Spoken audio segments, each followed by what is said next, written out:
Selamat datang ke PBSS Hamka SK Bernard. Zara, awak tahu tak esok ada apa? Esok ada apa ya?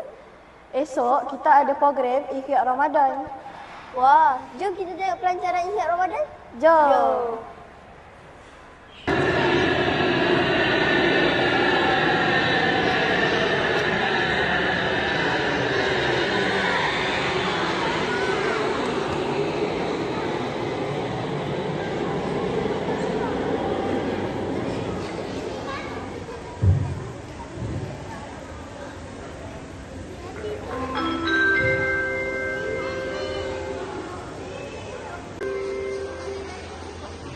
Selamat datang ke pesawat Ramadan Air dengan nombor pendaftaran 1447 Hijrah menuju ke IDPP.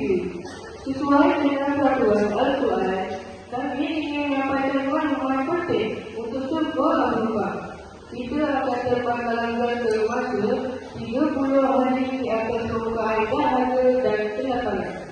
Sila pakai tali pinggang kuasa, tegakkan sandaran solat, cukupkan baju di hadapan anda, dan buka penutup pinggang dengan amal dan takwa.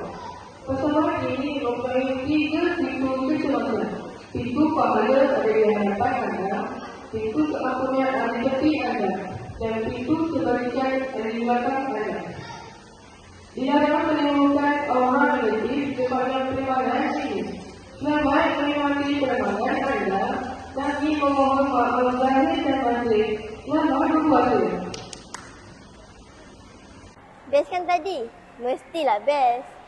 Kami mengucapkan Selamat berpuasa dan jumpa lagi di episod seterusnya. Bye.